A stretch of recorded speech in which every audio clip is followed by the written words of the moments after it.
And you know what? With so many of these things, you just keep it simple. And then you have the answer. There's only so much of anything, period. The study of economics is a study of scarce resources. Solve shortages and increase the standard of living by making more stuff. It's really simple, right? So there's no unlimited anything. Water, healthcare, nothing. There's no unlimited anything. More people working equals more stuff. More productivity using technology equals more stuff. So you must allow the most people to work, and you must incentivize those people to work and innovate in order to maximize stuff. That's how even poor people today have cell phones and cars and things like that. They didn't have that. I grew up in a place where, there was a percentage of people that had outhouses still. Okay? Now, if you don't have lifestyles of rich and famous, you're destitute. Let's go to the next one. The more money you can make and keep, the more incentive you have to work. Very simple. Capitalism, free markets, minus monopolies, asymmetric information, and externalities. That's a lot of economic stuff I don't have time to explain right now. But these are basically places where the government should step in to make the playing field a little bit better. Are the best systems to incentivize this. It provides incentives for work, growth, and lower long-term pricing. That's a good thing. It's good because different countries, different systems, different places have what's called competitive advantages. It just happens that you can get very cheap labor in China, but that's why you can have dinette tables over here for $400 instead of $600. It's good enough for Warren Buffett. It's good enough for, and that way, Walmart. The liberals rail against Walmart. Guess what? Walmart is a way for most people in America to get stuff that's affordable that they wouldn't get otherwise. Buying power, lower long-term pricing, and innovation. And again, the less price that things are, the more stuff you can have. Right? Successful. Go ahead. Next one, please. Part of capitalism is creative destruction. This gets to what we were talking about, Bettina. New, better technology companies replace old ones. So they used to say that, hey, what's good for GM was good for America. Or AT&T's going to take over the world. Microsoft's going to take over. All these companies, they never did. Why? Because there's only a certain window for any company, for anything. There's always a new thing. Right? The horse and buggies are no longer with us. And mass transit. So there's no company, job, skill, or anything that lasts forever without evolving. We can't protect outdated sectors and must prepare to embrace the new. Bailing out failed companies is not only unfair, it's a waste of national resources. Most often, you may as well burn the money. See Obama's stimulus. We bailed out GM to $50 or $100 billion. We will never see that money again. That is a company that does not work. I'm not saying it never can work, but guess what? And why is it fair to Ford? They didn't take a bailout. They have cars that people are buying. So we're saying, hey, you screwed up. Here's some more money. Keep screwing up.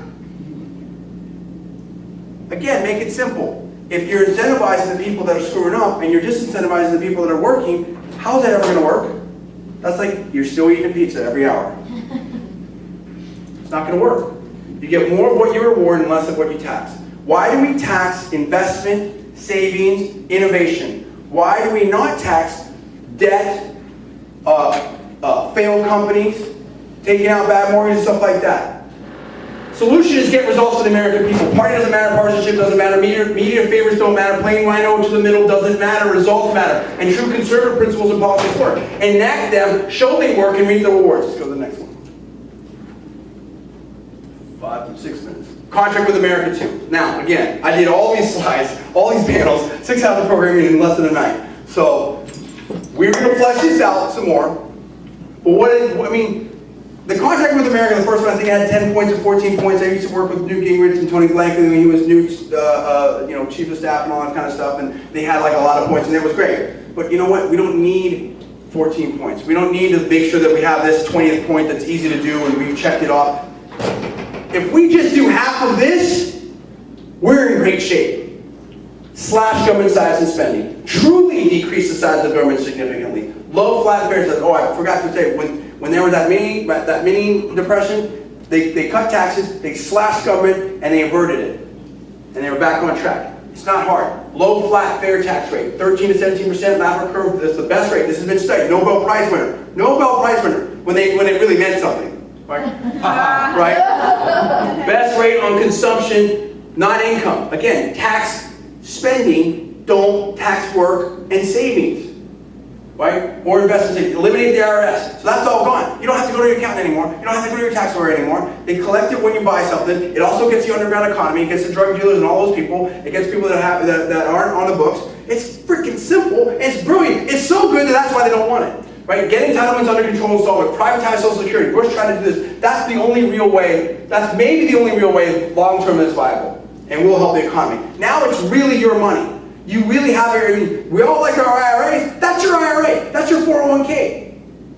You know, even if you put it in a government bonds, you can have millions of dollars versus not knowing if it's going to go, you know, insolvent, not knowing if you're ever going to get it. They raise the year of retirement on you. They can take your money, right? And it also helps the stock market.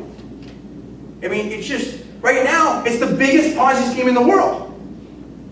Madoff has nothing on them, right? This way you guarantee it's your money, should go at a much faster rate. Medicaid, Medicare, same thing. End should be to fail. Restore federalism, make politics responsive and end the legislative games. If we do half of this, we're in great shape. If we do all of it, we're really in great shape. Let's go. To conclude, it really comes down to 3Rs plus I. Right? Simple. This is what the test that all politicians should be put to. This is what a lot of the Tea Parties are about. This is where we, conservatives and Republicans and Tea Parties agree. Respect. Respect the Constitution, respect your office, respect your constituents, and respect America. Shouldn't be hard. Should be basic. Hasn't been done. Responsiveness. Be open, honest, and very available to the voters. They put you in there. That's your boss. That's who you work for. You're not answering the phones. Why not? You're not answering your emails. Why not? I can't get an answer as to whatever it is. Why not? I don't need to speak to the conference, but how about a staffer? How about anybody? How about even an email back saying, hey, we got your email, and we're going to work on that. Something. How about doing town halls that nobody wanted to do? Oh, they might ask me questions that I don't know. These nasty voters. I don't need to talk to them. Right? What was that? That's the Tea Party. Right? Results. That's the bottom line. That's why that's an exclamation point. That's everything. Just do policies that really work. Shut up and get it done. We know conservatism works. We know those policies work. If Obama's policies really worked, we wouldn't have debt through the roof and unemployment through the roof and everyone going crazy. They said everything in the world bad about Ronald Reagan. He had to fight Tip O'Neill. He had to fight the media. Gorbachev, everyone. Guess what? His policies worked. Then people ask, oh, that's a good, great guy. Fantastic president. Because his stuff worked.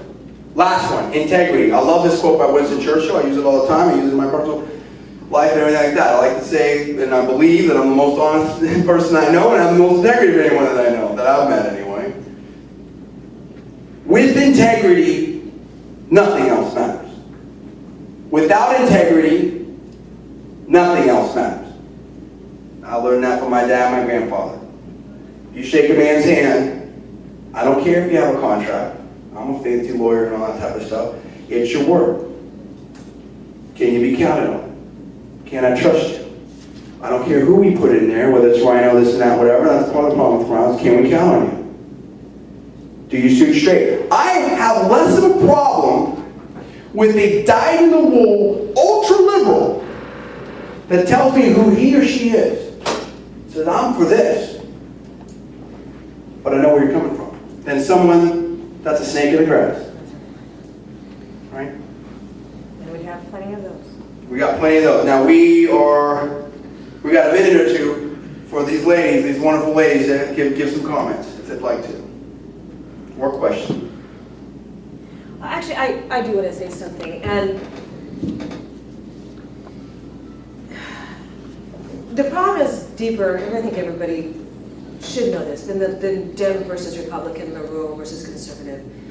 The water issue is about controlling our lives. The federal government doesn't just want to step into California farmers. They're going to affect farmers nationwide. Have you ever heard of the company called Monsanto? Yeah. Okay. Yeah. They want to take over your food supply. And this is the truth. They want to be the ones that provide the seeds under humanitarian efforts. And they will be the ones that control food supply. You've seen it in the Soviet Union. You've seen the history of what happened to the people of the Ukraine, okay, and the starvation of these people. Now, this may seem like, oh, this is a conspiracy. No, I'm not. But if you look at the signs, you see it's much deeper. And whoever the players are have a much more evil plan, so to speak, okay? So when I said, and it's not that I don't vote Republican. I am a registered Republican, but I've been so disappointed with the Republican Party. And when I say don't just vote somebody who has an R behind their name, make them earn the vote. Make them prove that they are the person that really cares about who you are and your life. Because a part of being a conservative is loving life and respecting life, all life. But if you're trying to control people's livelihoods and their food and whether they can drink water or what kind of electricity they can have, sorry, then you're in trouble.